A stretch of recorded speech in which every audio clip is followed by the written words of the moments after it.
Hello, xin chào toàn thể anh em. Thì hôm nay em sẽ làm một cái clip review một cái máy khoan của Devon. Cái máy có mã là 5283-LI-20 TSI CN. Cái mã khá là dài, hơi bị khó nhớ. Thì cái máy này là 20V các anh, dùng điện pin 20V. Sản phẩm có đèn led nè, và đầu búa là bằng kim loại.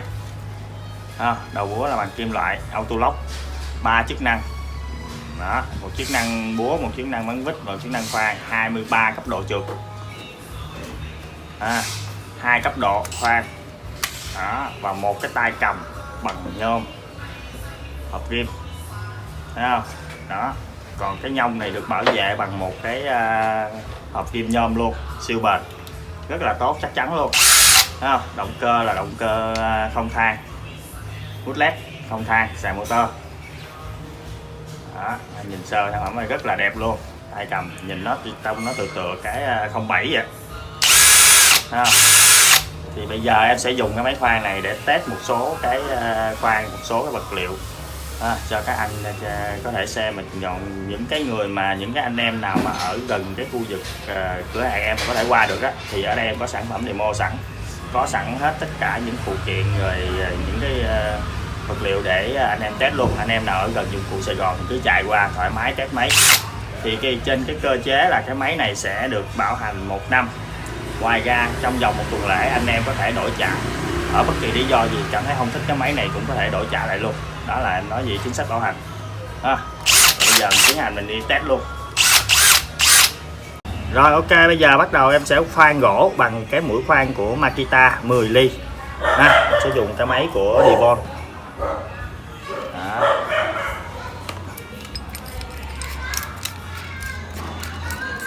Đây là cái mũi khoan đuôi lục giác nha anh. Một số anh em hỏi em là đuôi lục giác thì đầu kẹp có gắn được không, thì đây, đuôi lục giác nhưng đầu kẹp vẫn gắn được bình thường nha.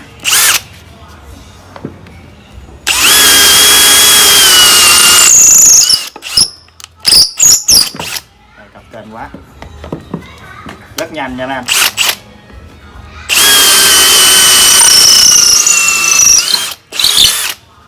Đó, mình thấy không? Với cái tốc độ là cấp độ 1 là từ 0 cho tới 600, và cấp độ 2 là từ 0 cho tới 2300. Búa là ở cấp độ 2 là từ 0 cho tới 8000, và cấp độ 1 là từ 0 cho tới 32.000.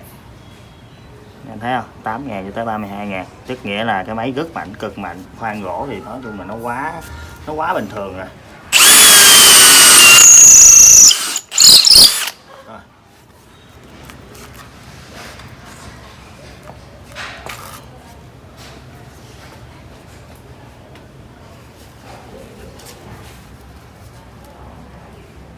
Ok, tiếp theo thì em tiếp tục dùng cái máy khoan Devon này và test cái mũi Heuler.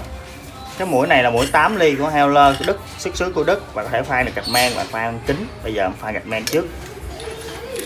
Nó là đuôi lục giác và đuôi ngắn nha anh. Nó là đuôi ngắn, có thể gắn cho một số máy Mỹ nha anh.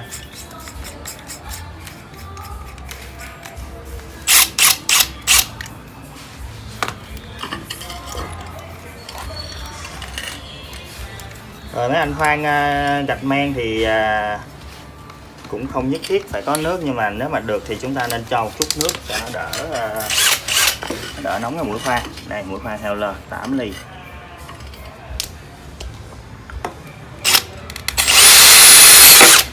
Rất ngọt nha mấy anh, cực nhanh luôn. Thấy không?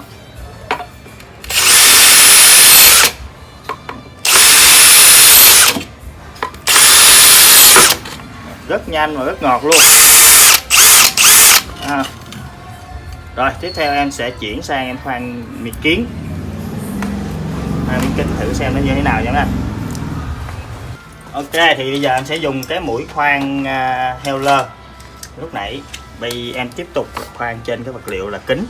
Khoan kính thì sẽ dùng nhiều nước xíu nha các anh, tại vì cái nhiệt của nó khá là cao.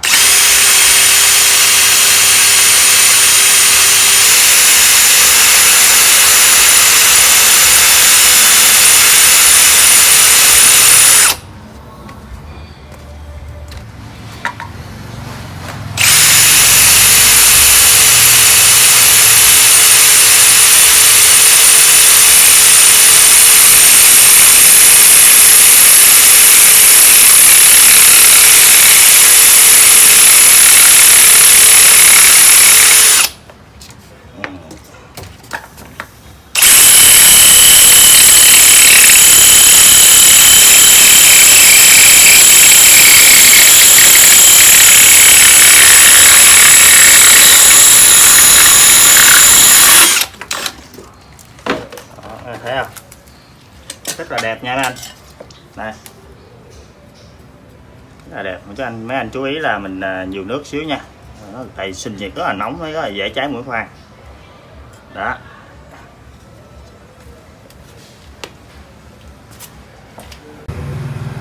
Ok, tiếp theo thì em sẽ dùng cái mũi khoan đá của Heuler để khoan cái miếng đá này.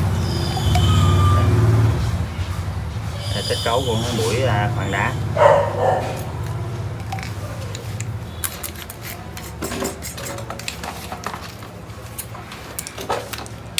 Thì mũi khoan đá này em sẽ dùng nước để tản nhiệt cho nó.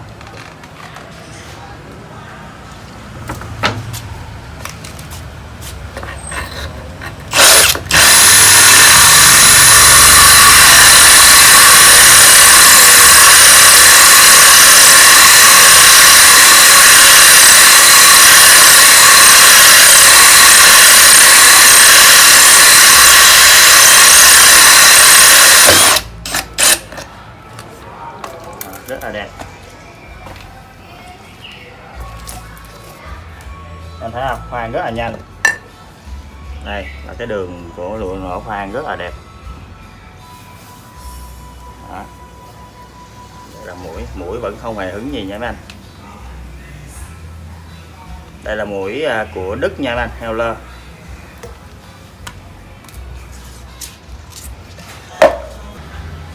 Rồi tiếp theo em sẽ dùng cái máy khoan của Devon và em sẽ khoan miếng đá này bằng cái mũi khoan Unica 32 ly.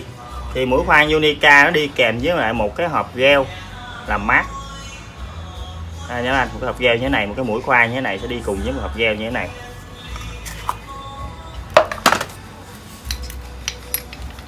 Mũi khoan này là mũi khoan lục giác nha anh.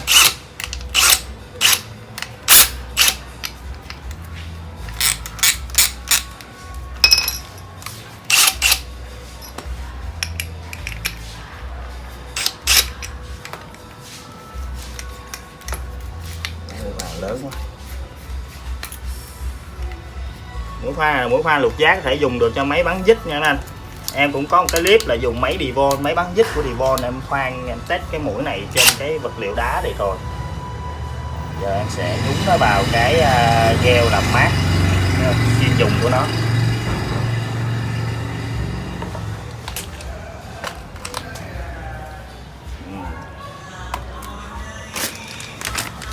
Ngoài ra để khoan cho nó chuẩn xác hơn thì Unica có một cái cây cử như thế này để giúp cho mình khoan, mình cố định cái nơi mình cần khoan cho nó chuẩn xác hơn.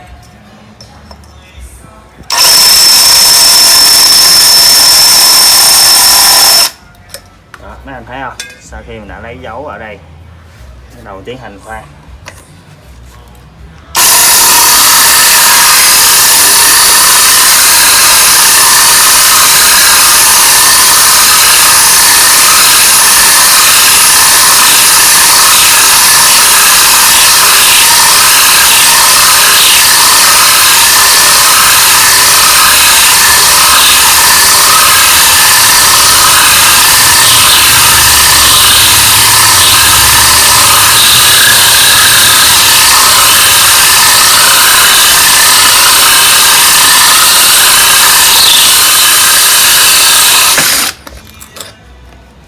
Đó, các anh thấy không? Mũi khoan không hề hấn gì nha anh. Thì khi khoan chúng ta chịu khó nghiêng khoảng 15 độ, nghiêng vòng tròn cho nó ăn đều cái mũi khoan. Và đây, trong vòng chưa tới 1 phút thì chúng ta sẽ có một cái lỗ khoan hoàn hảo như thế này.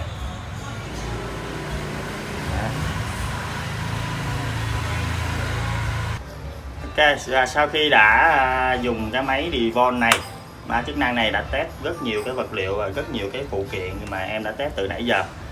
Thì em mong rằng sẽ nhận được nhiều cái ý kiến đóng góp từ các anh, hoặc là các anh trong lúc làm nghề mình có cái gì đó khó khăn á, thì các anh có thể trình bày lên đây để em, nếu mà em có được cái phụ kiện nào nó tốt hoặc nó hỗ trợ được các anh thì bên em sẽ tư vấn cho mấy anh. Hoặc là nếu mấy anh cần muốn biết tìm hiểu về cái sản phẩm nào đó thì tụi em cứ ý kiến lên, comment lên cho em, thì bên em sẽ dùng những cái vật liệu đó, những cái phụ kiện đó, rồi em sẽ làm cái clip review cho các anh xem.